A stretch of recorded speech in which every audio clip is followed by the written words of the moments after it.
नहीं मुक्त करा पाया बिहार को। किससे मुक्त नहीं करा पाया? एक बीमार व्यक्ति से। हमारा झुकना ही हमको सत्ता से आज बाहर कर दिया। तो किसान का अनाज फल सड़क पे बिकता है, लेकिन पैर में पहनने वाला जूता एयर कंडीशन में बिकता है। ये फर्क। हमने बदलने की लड़ाई लड़े, हम हार गए, लेकिन हारे तो झुके नहीं। मैंने इस्तीफा दे दिया। इस देश के भीतर किसान का अनाज फल सड़क पे बिकता है, लेकिन पैर में पहनने वाला जूता एयर कंडीशन में बिकता है। ये फर्क, ये व्यवस्था का। सरकार का मतलब ये नहीं होता है कि आप पैसा लेकर के आम आदमी से यह पैसा पूंजीपतियों को आप दे देंगे। यही खेल है पूरा आज के समय में। जो सो कॉल्ड जो कैपिटलिस्ट जो अपने को प्रोग्रेसिव मानते हैं कि हम उद्योगों के समर्थक हैं और इसी तरह की सरकार होना चाहिए, ये विषय को लेकर के मैं बात को समाप्त करना चाहता हूं, ज्यादा लंबा नहीं खींचना चाहता। महात्मा गांधी के सामने एक सवाल था। जब कांग्रेस बन रही थी 1985 से लेके 1885 से 1915 के बीच में सालाना एक जलसा होता था बड़े लोगों का, बैरिस्टरों का, और कांग्रेस एक प्रस्ताव पास करती थी और इसका कोई भी टेकर नहीं था इस देश में। आम आदमी कोई नहीं सोचता था कि कांग्रेस भी नाम का कोई चीज है और कांग्रेस कह क्या रही है, वो लोग समझ नहीं पाते थे।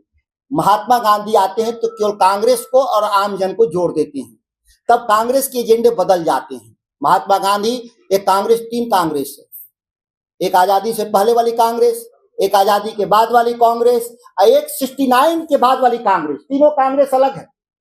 अगर तीनों को मिला दीजिएगा तो कोई भी डिस्कशन नहीं कर सकते। तीनों कांग्रेस एक नहीं है, तीनों कांग्रेस अलग है। आजादी से पहले वाली कांग्रेस ने जनता ने बनाई थी। आजादी के बाद वाली कांग्रेस किसने बनाई थी? नेहरू साहब ने बनाया था, और 69 में इंदिरा गांधी ने बनाया था। इंडिकेट और सिंडिकेट एक डेवलपमेंट इससे ज्यादा इस पर नहीं बोलेंगे। इस पढ़िएगा आप लोग, पढ़ने वाले लोग, की मेरा कहने का अर्थ क्या था। आम जन से क्या उन्होंने जुड़ाव पैदा हुआ महात्मा गांधी ने? वो जुड़ाव कहा कि देश में हमारा सत्ता परिवर्तन हमारा लक्ष्य नहीं है, और सत्ता परिवर्तन लक्ष्य कांग्रेस का 1930 तक नहीं था, 1935 तक नहीं था। इस देश में सत्ता परिवर्तन महात्मा गांधी वक्त की कांग्रेस की मैं बात कर रहा हूं। बाकी लोगों के लिए सत्ता महत्वपूर्ण है, इसलिए कुछ लोग कहते होंगे कि हम सत्ता चाहिए। व्यवस्था परिवर्तन की बात कर रहे थे कि अंग्रेजों के भी जमाने में व्यवस्था अगर लोकतांत्रिक हो सकता है तो इसको करवा लेना चाहिए। लेकिन जब वो लोकतांत्रिक व्यवस्था नहीं कायम करना चाहते थे अंग्रेज, जबकि अपने लिए एक बेहतर उन्होंने बनाया था देश, ऐसा नहीं था। वो निरंकुश लोग नहीं थे। अंग्रेज अपने लिए निरंकुश नहीं थे, वो तो डेमोक्रेसी ले आए थे, बेहतरीन डेमोक्रेसी। आज भी हमसे उनके बेहतरीन डेमोक्रेसी है, डेवलपमेंट भी उनका बेहतर है हमसे, उनकी गुणवत्ता, उनके सारे काम। लेकिन अपना राज, अंतिम में क्या फैसला हुआ कि हम अपना राज क्यों नहीं चला सकते, क्यों विदेशी? तो सामाजिक और आर्थिक बदलाव की लड़ाई थी उनकी कि लोकतंत्र में मतलब कि हमारा जो राजनीतिक बदलाव होगा, सत्ता बदलाव होगा, वो केवल हम राज के लिए नहीं कि वो गवर्नर था वो चला जाएगा और प्रधानमंत्री एक भारतीय बन जाएगा। ये व्यवस्था महात्मा गांधी ने नहीं कहा था। उन्होंने कहा था सामाजिक और आर्थिक बदलाव लाने का लक्ष्य है, इसीलिए लोग कांग्रेस से जुड़े या राजनीतिक दल से जुड़े या लोकतंत्र से जुड़े। ये तीनों लगभग कॉमन है, एक तरह से देखेंगे तो कोई तीनों में बहुत अंतर नहीं आप कर सकते हैं। लेकिन हम जब 75 साल के बाद आज खड़ा हैं, सामाजिक बदलाव हुए हैं, इसमें हम मानते हैं कि 70 से 80% लक्ष्य हम हासिल किए हैं। वो छुआछूत खत्म हुआ है, ऊंच नीच का भेदभाव खत्म हुआ है। ये सामाजिक परिवर्तन हम लोगों ने करने में कामयाब रहे हैं। यह लोकतंत्र की सबसे बड़ी हमारी ताकत है और सबसे बड़ी उपलब्धि भी हमारी है। लेकिन ठीक दूसरा पक्ष आर्थिक, वो गैर बराबरी बढ़ा है। हम 47 में जहां एक आम आदमी और एक अमीर आदमी के बीच के जो फासले को देखेंगे, वो फासला अब बढ़ गया।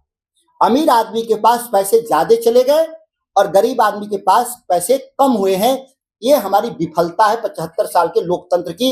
इस बात में स्वीकार करने में कोई हर्ज नहीं है, यह तमाम आंकड़े भी कहते हैं। ऐसा नहीं कि हम बिना आंकड़े के कह रहे हैं। सर ने कोट किया कि 1% लोगों के पास 33% संपत्ति है। क्या ये आजादी के समय थे इतने? नहीं थे, इतने कम थे पैसे। और जो ये जो कानून की मैं बात कर रहा था, 5-6 कानून, हम इससे पहले वाले कानून को छोड़ दें तो इस प्रक्रिया को और तेज करेगा। पूंजी का केंद्रीकरण और तेजी से होगा। जो गोवलकर का जो बंच ऑफ थॉट है उस हिसाब से वो तेजी से आगे बढ़ेगा। मैं बात को अब खत्म करना चाहता हूं कि इसका रास्ता क्या है। हम बैठे हुए ये लोग सोचते हैं कि अंतिम रास्ता केवल लोकसभा और विधानसभा है, तो हम मुगालते में हैं। लोग ये सोचते होंगे कि हम जिसको चुन लेंगे इसीलिए बदल देंगे, ये हम मुगालते में लोग।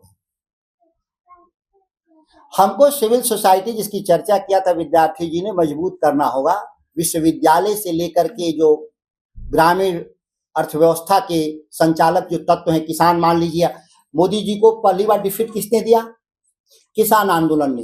तब दिया था 17 में भूमि अधिग्रहण कानून का पहला डिफीट हुआ था, और दूसरा डिफीट 2020 में 3 कृषि काले कानून पर। किसान पर भी बांटने के लिए बहस हुआ देश भर में।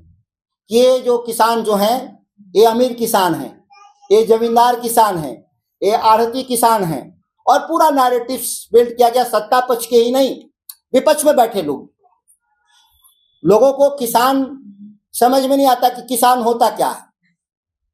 ये भारी एक झंझट है। हम पूंजी और किसान दोनों को अलग अलग नहीं करेंगे।